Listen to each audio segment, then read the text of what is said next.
एक जोरदार जयकारे से शुरुआत करेंगे। सब लोग अपनी मुट्ठी तान लें। भारत माता की, भारत माता की, वंदे वंदे, इनकलाब इनकलाब। इसी जिंदाबाद, इसी भारत माता के जयकारे से, इसी इनकलाब के जयकारे से रामलीला मैदान गूंजा था, जब दिल्ली भर से, देश भर से आए लोग, जिन्होंने शायद कभी अपनी जिंदगी में अपने घर से, अपने काम से, अपनी नौकरी से बाहर कदम भी ना रखा हो, लेकिन जब एक भ्रष्टाचार विरोधी आंदोलन की शुरुआत हुई, एक भ्रष्टाचार के खिलाफ लोकपाल कानून के आंदोलन की शुरुआत हुई, तो देश के चप्पे चप्पे से लोग अपने घरों से बाहर निकले, बदलाव के लिए बाहर निकले, एक बेहतर सरकार के लिए बाहर निकले। और जो लोग तब सत्ता के गलियारों में बैठते थे, जब टीवी वाले उनके सामने माइक लगाते थे और भ्रष्टाचार विरोधी कानून के बारे में सवाल पूछते थे, तो सत्ता के गलियारे में बैठे जो नेता थे वो कहते थे कि ये लोग कौन होते हैं हमें बताने वाले कि क्या कानून लेके आना है।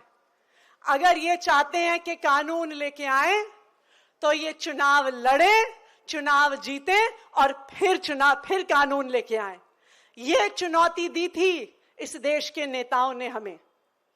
उन्हें क्या पता था कि इस देश के इतिहास में, इस देश की राजनीति में चमत्कार लाने वाला एक 5 फुट 5 इंच का छोटा सा आम आदमी रामलीला मैदान में अन्ना हजारे जी के साथ स्टेज पर बैठा था। अरविंद केजरीवाल जी वो व्यक्ति हैं जिन्होंने ना सिर्फ इस देश में बदलाव का सपना देखा, लेकिन उस सपने को साकार करके दिखाया। एक बार जोरदार तालियां आम आदमी पार्टी के मुखिया अरविंद केजरीवाल जी के लिए। जब 12 साल पहले संविधान दिवस पर आम आदमी पार्टी की शुरुआत हुई थी, मुझे आज भी याद है, लोग हम पे हंसा करते थे। हमारे दोस्त, हमारे रिश्तेदार हम पे हंस के कहते थे, तुम लोग राजनीति करोगे, तुम्हारे पास ना मनी पावर है, तुम्हारे पास ना मसल पावर है, ना तुम जात पात की बात करते हो, ना धर्म की बात करते हो। ऐसे राजनीति नहीं होती है इस देश में।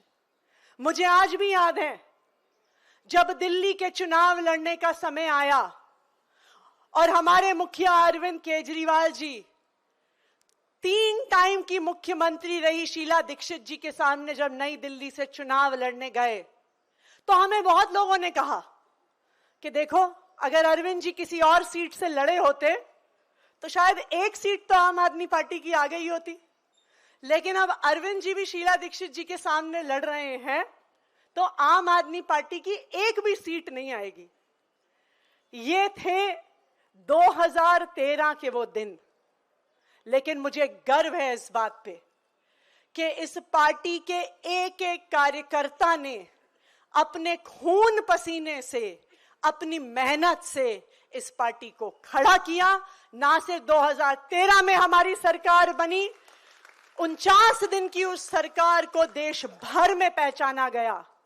और जब भारतीय जनता पार्टी ने षड्यंत्र करके चुनाव रोक दिया, तो इन्हीं कार्यकर्ताओं के दम पे जब 2015 में हमने दिल्ली में चुनाव लड़ा, तो आम आदमी की ताकत को दिल्ली के लोगों ने और हमारे कार्यकर्ताओं ने देश भर को दिखा दिया और 70 में से 67 सीटों के साथ आम आदमी पार्टी की सरकार बनाई। अरविंद केजरीवाल जी को दिल्ली का मुख्यमंत्री बनाया।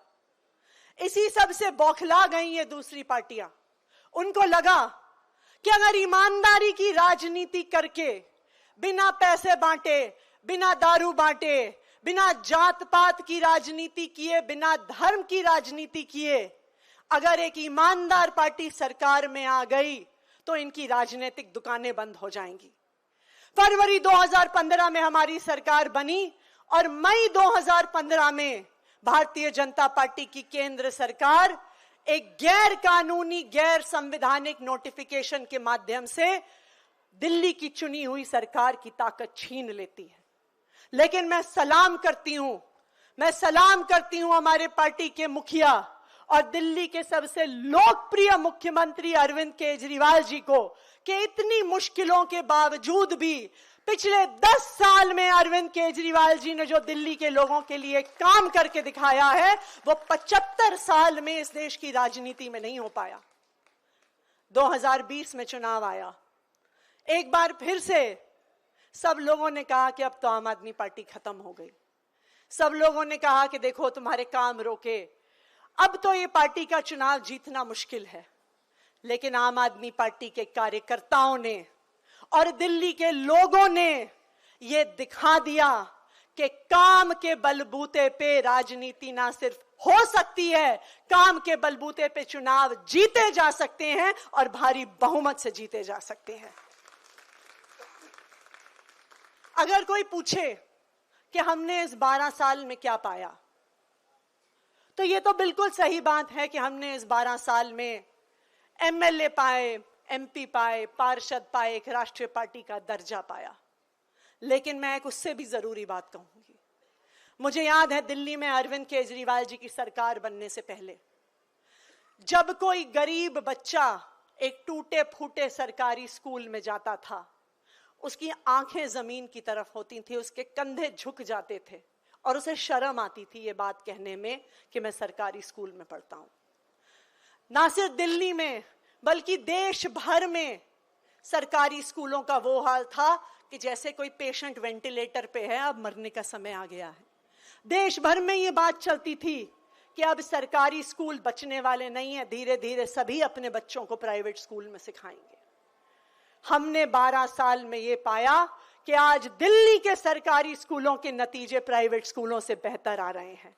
हमने 12 साल में पाया कि गरीब से गरीब परिवार से आने वाले बच्चे आज आईआईटी, जेईई का एग्जाम पास करके बड़े बड़े इंजीनियरिंग कॉलेज में एडमिशन ले रहे हैं।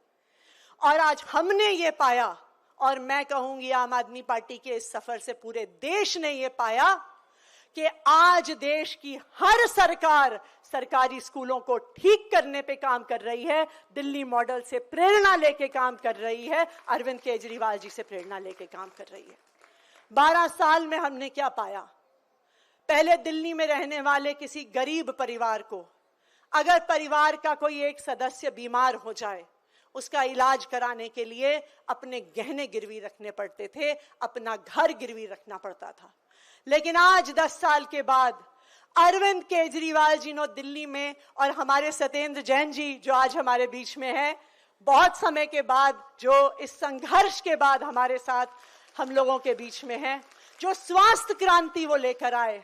आज दिल्ली में गरीब से गरीब परिवार का व्यक्ति जब बीमार होता है, चाहे 1000 रुपए का इलाज हो, चाहे 1 लाख रुपए का इलाज हो, 1 करोड़ रुपए का इलाज हो, सारा पैसा दिल्ली सरकार देती है, उसको 1 पैसा भी खर्च करने की जरूरत नहीं है। इस 12 साल के सफर से आम आदमी के लिए किए गए काम की वजह से भारतीय जनता पार्टी परेशान हुई और उसने सोचा कि हम अरविंद केजरीवाल जी जैसे काम तो कर नहीं सकते, अरविंद केजरीवाल के काम रोकने का काम कर सकते हैं।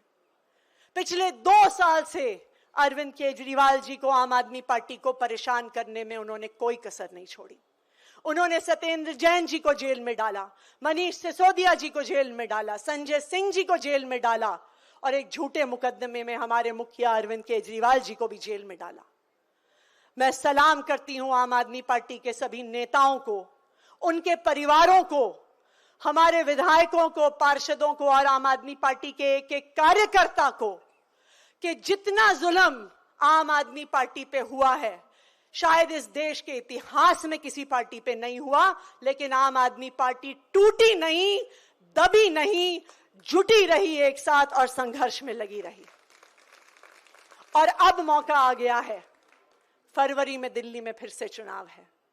एक बार फिर आम आदमी पार्टी के एक एक कार्यकर्ता को इस तानाशाही सरकार को दिखाना है कि तुम हम पर कितना भी अत्याचार कर लो, हमें दबाने की कोशिश करो, हमें तोड़ने की कोशिश करो, लेकिन आम आदमी पार्टी के कार्यकर्ता अरविंद केजरीवाल जी के सिपाही हैं, हम भगत सिंह के चेले हैं। तुम हमें दबा नहीं सकते, हमें तोड़ नहीं सकते।